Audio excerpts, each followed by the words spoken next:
Madame Caroline Di Cristina qui n'est candidate à rien. Donc ça doit aller vite.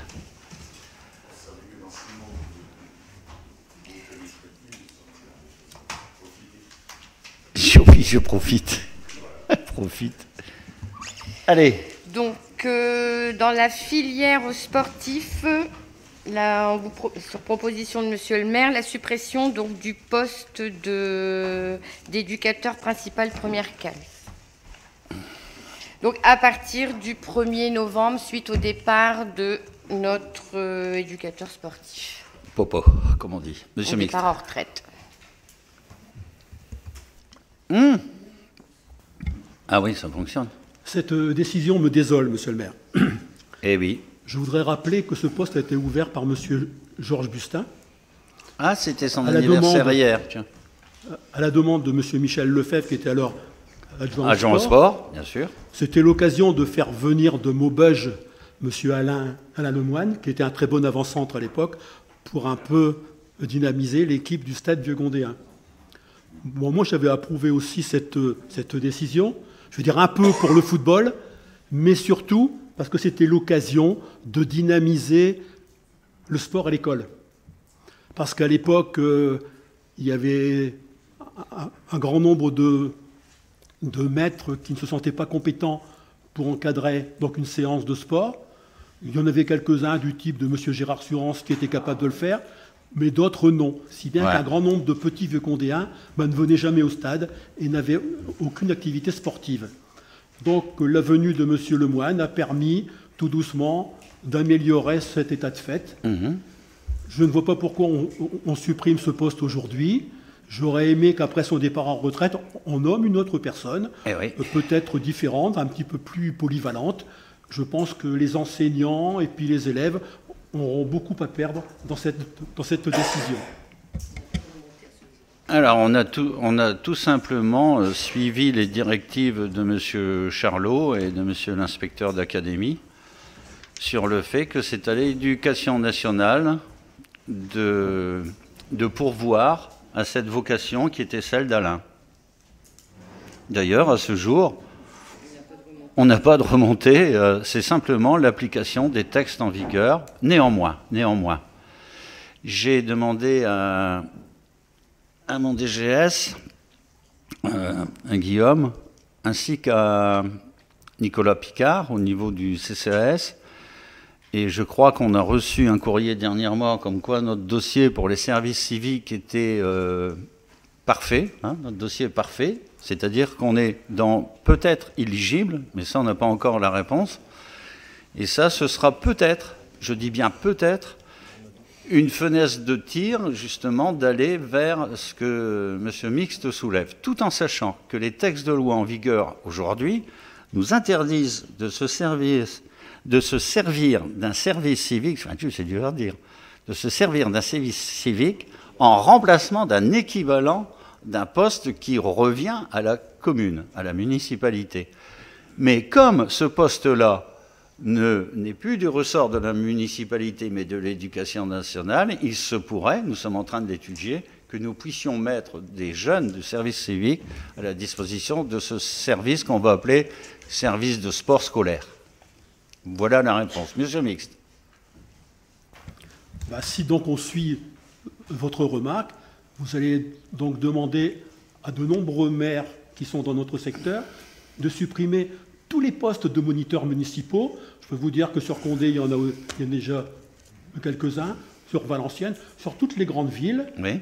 Ça a été souvent l'occasion d'ailleurs de placer des champions sportifs et de leur donner un emploi municipal. Oui. Je pense que ces intervenants ne sont pas du ressort de l'éducation nationale. Sinon, vous devez aussi supprimer ceux qui interviennent pour la musique, par exemple. C'est exactement le même cas. Pour l'instant, on n'en est pas là. Quant à voir dans les autres collectivités, il est de tradition républicaine qu'un maire, ne s'immisce jamais dans la gestion des autres collectivités. Non, mais vous avez laissé entendre que cela venait de M. Charlot. Donc mais c'est l'inspection d'académie, c'est la charte. C'est une directive qui concerne tous les maires. Ah ben. D'accord. Et nous sommes les seuls à l'appliquer. Ah, je ne sais pas si on est les seuls. Je ne sais pas si on est les seuls. Il faudrait peut-être faire le tour des collectivités. Pour l'instant, on n'a pas eu cette observation. Non, mais... Non, c'est valable pour le sport. Ils sont trop jeunes pour partir en retraite. Demoiselle Flan et Madame Tomajeski sont trop jeunes pour partir en retraite, donc vous n'allez pas fermer leur poste. C'est tout ça. C'est une vision. C'est une vision, monsieur Mixte. C'est pas la nôtre. La preuve, on a des classes qui vont au dojo, on continue les activités. Mais monsieur le maire, est-ce que vous pourrez nous faire parvenir la directive Oui, bien sûr. écrite Bien sûr, de bien monsieur sûr, Charlot bien sûr. concernant l'enseignement La charte. C'est la charte. Non, bah après, au niveau, bon, monsieur Sade avait bien dit que ce n'est pas une obligation. Monsieur Sade. Sade. D'accord? Donc, on vous donnera les éléments.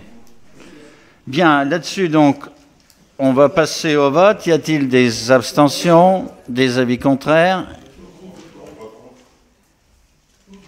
Tout le groupe, plus Madame Fontaine et Mademoiselle. Ensuite. Donc ensuite, suppression des postes de la filière technique au 1er novembre 2016. Donc celle-ci est due au départ en retraite de 4 agents également, que nous ne remplaçons pas. Y a-t-il des questions au sujet? S'il n'y a pas de questions, on peut passer au vote. Y a-t-il des abstentions, des avis contraires? Avis contraire, le groupe. Madame Fontaine? Abstention. Merci. Suppression de poste de la filière administrative nécessitant retraite de Hainaut Philippe et Krosinski Marie-Christine. Suppression donc également au 1er novembre, les agents ne sont pas remplacés. Donc, idem, c'est une autre filière. Y a-t-il des abstentions? Des avis contraires? Avis contraires. Madame Fontaine, s'il vous plaît. Abstention. Je vous remercie. Alors, filière police municipale, donc dans le cadre, donc là c'est la création de postes au 1er novembre 2016, parce que dans le cadre de l'étude des dossiers de 2 agents titulaires à l'avancement de grade en 2016, 2 agents du service de la police municipale réunissent les conditions et pourraient être nommés au poste créé. Donc ça, c'est le déroulement de carrière. Hein. Y a-t-il des questions? Oui. Il faut créer le poste pour qu'ils puissent y accéder. Qu'ils puissent accéder suite à leur avancement de grade. Si. Voilà. Nommés. Ils auront leur déroulement de carrière, leur promotion. C'est? Oui, en chambre des députés. C'est pour ça que David, il parle longtemps. Madame. Donc vous créez les postes pour les avancements, ça j'ai bien compris, mais par contre vous ne supprimez pas ceux qui étaient existants. Exact, oui, c'est vrai. Donc y a-t-il des recrutements de prévus? Vous croyez qu'on supprime des postes? Vous avez une vision... Vous venez d'en supprimer, monsieur. Vous avez une vision négative. Vous en avez supprimé filière sportive, technique et administrative. Hein. D'accord. Madame Di Cristina.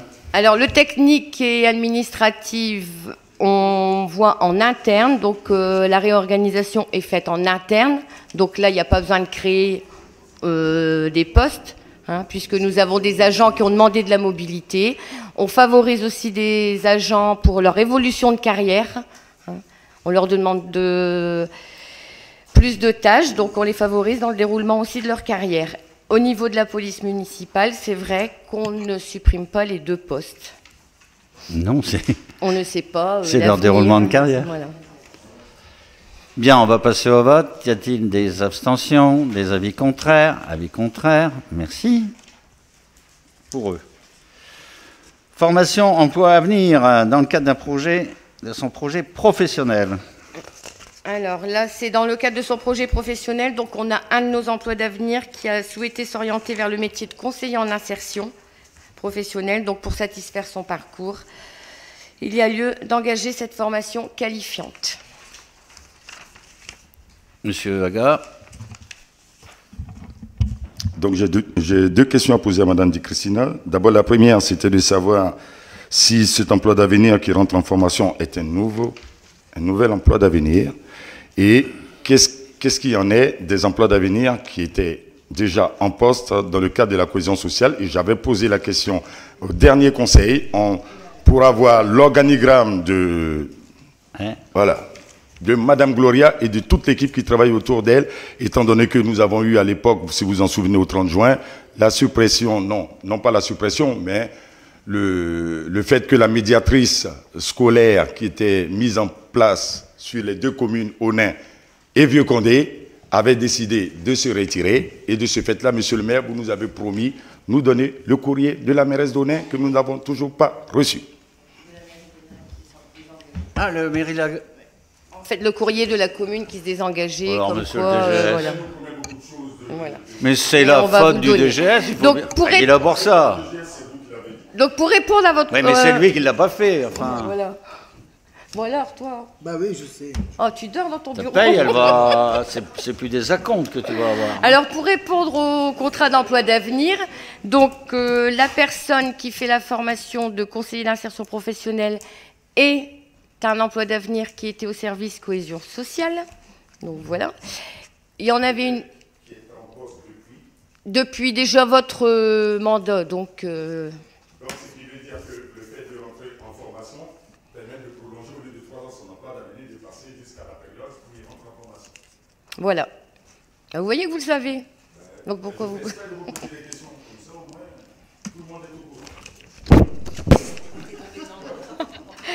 Et pour le deuxième emploi d'avenir, il y avait une formation également qui était CAP Petite Enfance.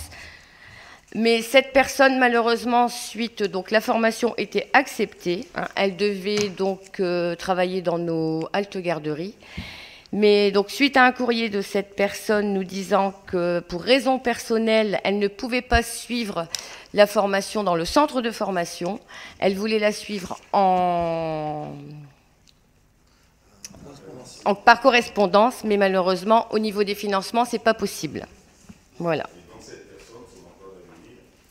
Est terminée. Mais c'est elle, c'est une raison personnelle, elle nous demande... voilà. Oui. Mais nous, on lui avait fait la proposition. Madame, je vous en prie. Nous pourrons avoir, monsieur le maire, Non. Mais oui. le contenu, l'organigramme de l'équipe de Il a déjà cohésion noté. sociale et de la Il a médiation. déjà noté. Il a noté. Mais pour les personnes qui viennent en CT, ils ont aussi Tout de suite? Ah, mais je l'envoie tout de suite, au moins c'est fait. Ah ben il l'envoie tout de suite. Il l'envoie tout de suite. Vous avez également les personnes qui viennent en... Non, je l'envoie. Les personnes qui viennent en CT ont l'organigramme aussi, puisqu'il est passé en CT. Donc, comme vous disiez tout à l'heure, vous aviez des petites réunions. La personne qui vient en CT a l'organigramme. Ah ouais, mais là c'est une personne... Ah ben, moi aussi, je travaille. C'est pour ça peut-être qu'ils sont en plein après-midi. C'est peut-être une après-midi où je ne travaille pas. Bon, ça tourne en notre boudin. Madame. Est-ce que cette personne que l'on va former, vous avez l'intention de la recruter? Mais il faudrait d'abord qu'elle ait sa formation. Eh oui. Parce qu'on a un moment, lorsque l'on parlait de la formation, et bien sûr nous sommes pour la formation des agents, on avait évoqué le fait que nous passions prioritairement par le CNFPT, puisque les formations coûtaient moins cher et qu'il n'y avait pas de budget trop important pour la formation. Là, je remarque quand même que c'est une formation qui coûte 6 636 €. Donc, c'est le coût de la formation qui va se faire à l'AFPA, hein, c'est le coût. Mais je trouve que mettre 6 636 € pour un agent qui n'est pas titulaire, alors qu'on favorise les formations au CNFPT qui coûtent moins cher, la formation est obligatoire dans le cadre des emplois d'avenir. On n'est peut-être pas obligé non plus d'accepter une formation Mais on lui Ah, à dira. 6 636 €. On va lui dire. Ah, mais vous pouvez lui dire. C'est certain. Mais c'est parce que aussi l'agent Donc il était en contrat d'avenir déjà depuis un certain temps et il n'avait fait aucune demande. Hein. C'est à la fin de son contrat d'avenir que les demandes arrivent. Hein. Il aurait pu très bien commencer la première année de sa formation, de son contrat d'emploi d'avenir à faire sa formation. Donc déjà de votre temps, il aurait pu commencer. Bien. On peut passer. On peut passer. C'est bon. Alors, il l'a pas fait, il l'a pas fait. Voilà. Bon, il y a peut-être des raisons perso, hein, on ne sait pas. Bien, oui, on avance. Et pour le recrutement, pour l'instant, comment on le laisse faire sa formation. Et si un jour on a besoin de la conseiller, on verra bien. Mais bien sûr. Bien. On va passer au vote. Y a-t-il des abstentions? Abstentions, tout le monde. Des avis contraires? Je vous remercie. Alors, formation préalable à l'armement des policiers municipaux. Zimboum.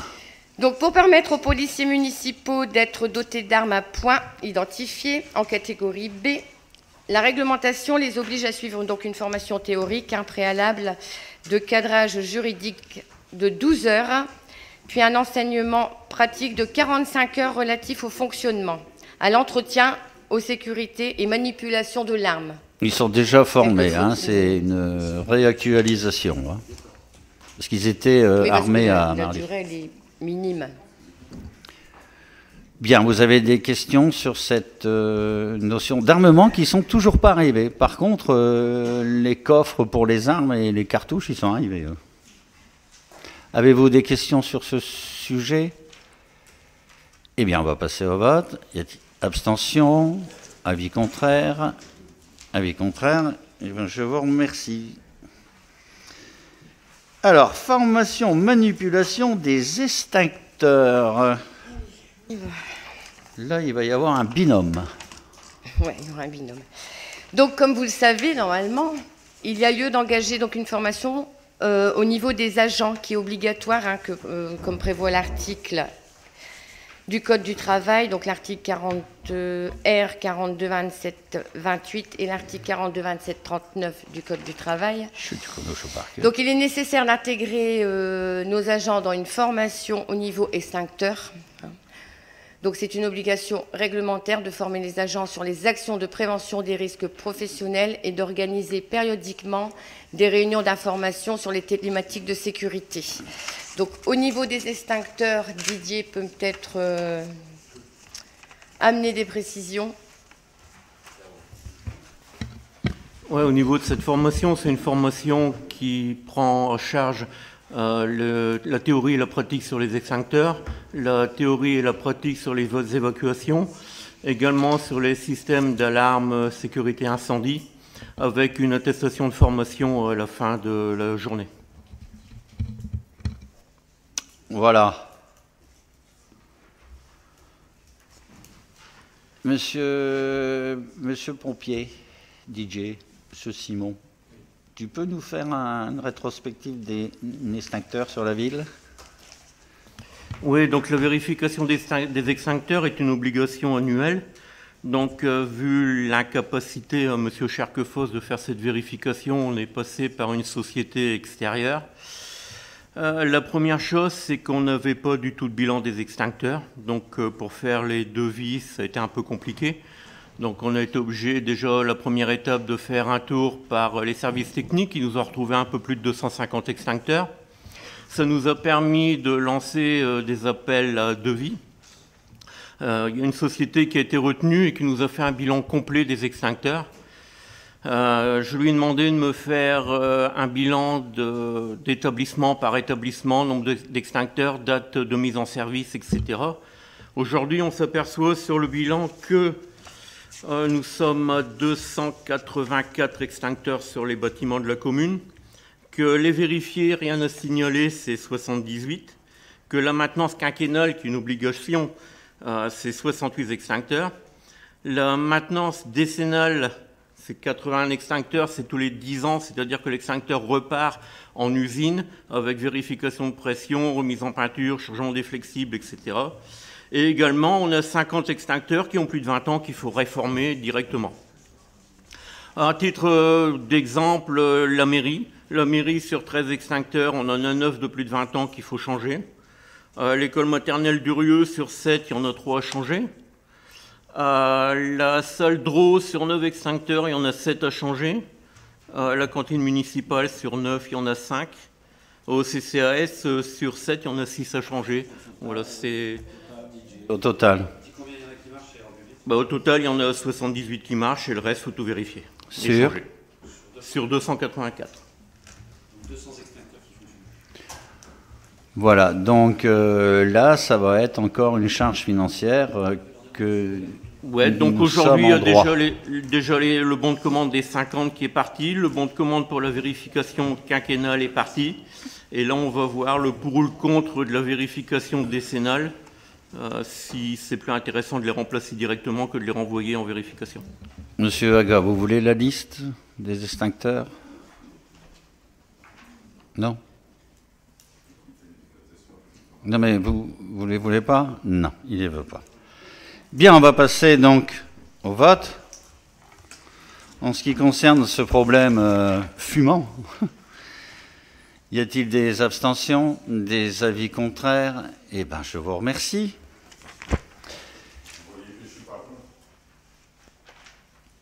Bah forcément, Macron plus fort que chaud. Cohésion sociale. Alors, tout à l'heure, M. Bustin, dans un élan... Waouh! On a parlé du bailleur, des jardins, des choses comme ça. Et dans une convention locale d'utilisation de l'abattement TFPB, contrat ville, quartier prioritaire, autrement dit, pour résumer, l'abattement de taxes foncières sur les propriétés bâties fixé à 30%, elle profite aux bailleurs, bien évidemment, qui se doivent de s'engager dans le cadre du contrat de ville de mettre en œuvre un programme d'action triennal, comme par exemple ces jardins et autres, visant prioritairement au renforcement de la qualité de vie urbaine. Donc, en particulier sur les quartiers prioritaires, autrement dit, sur la solitude Hermitage et sur ce qu'ils appellent le JAR, le JAR Vieux-Condé, la SA du Hainaut pourra par exemple travailler sur la collecte des déchets, des chantiers de jeunes, pour maisons et cités garder le médiateur, mettre en place des réunions, faire des chantiers pour les jeunes, par exemple repeindre une entrée d'escalier, de choses comme ça. Donc en réalité ces 30% vont leur permettre de créer ce que moi j'appelle vulgairement une cagnade, de façon à la réinjecter après. Ça peut aller même jusque le traitement des espaces verts et des déchets.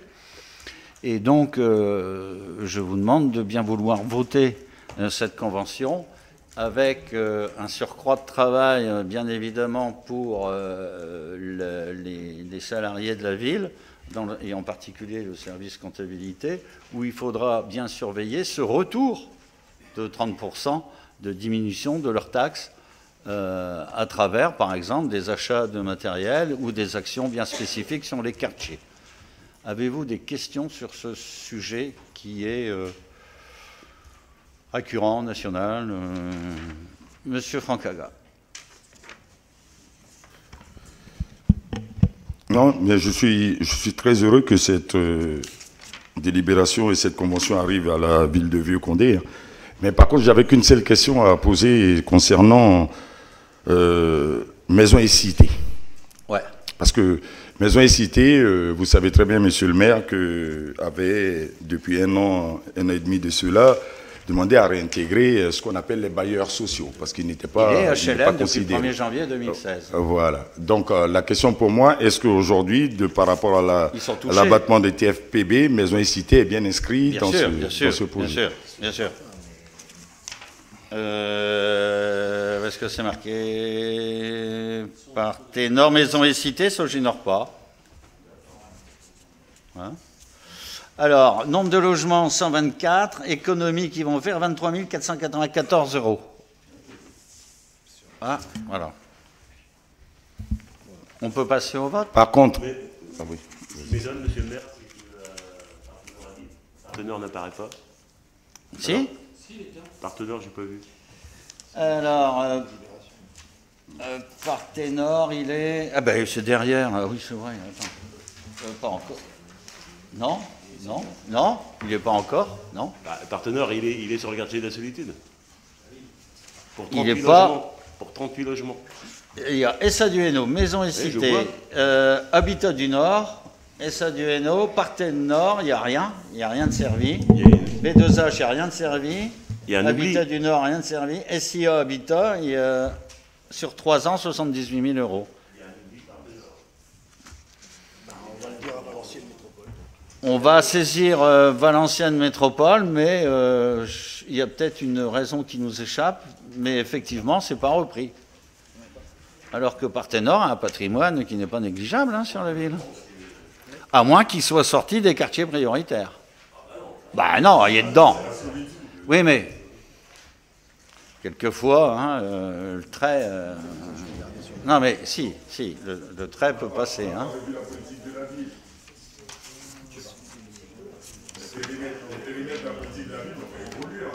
Non, mais on va vérifier et on reviendra vers vous. C'était une réflexion pertinente. On peut quand même voter? Non, monsieur Haga? Mais je voulais demander, parce que tout à l'heure, vous avez parlé du suivi du service comptable par rapport aux rentrées financières sur la TFPB. Je voulais demander quel est le Non, service... le service comptable passe pas sur cette application, hein, simplement sur... Ben, sur certaines les 30%, actions, les 30% de la les taxe 30%, foncière. mais Ouais. il faudra vérifier, par exemple, que des actions qui seront menées ou qui nous seront déléguées par le bailleur, on aille bien rechercher notre argent. C'est ça que je veux dire, le surcroît de travail qu'il va y avoir. Pour les services financiers ou pour Non, les pour services l'ensemble, cohésion? Pour l'ensemble des services, les ensembles bien des sûr, services. l'ensemble Par des rapport au services. plan d'action, Imaginons que demain, un bailleur plutôt que d'exercer une mission, il nous la délègue. Il faudra bien vérifier, travail effectué, que le retour financier soit fait. C'est ça que je veux dire. D'accord? non, j'ai compris, je connais la TFPB. La seule question que je me pose, quel est le service? Quel service qui est dédié par rapport aux plans d'action qui sont mis en place sur la ville de Le Vieux-Condé? service cohésion sociale, évidemment. Voilà, c'était simplement ça que je voulais C'est demander. une question qui n'appelle pas de réponse. Ah ben je sais pas. Oh non. Voilà.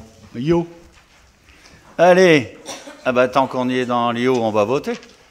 Est-ce qu'il y a des abstentions? Est-ce qu'il y a des avis contraires? Sauf la réflexion judicieuse de M. Van der Hoeven. On va vérifier ça auprès d'Aglo.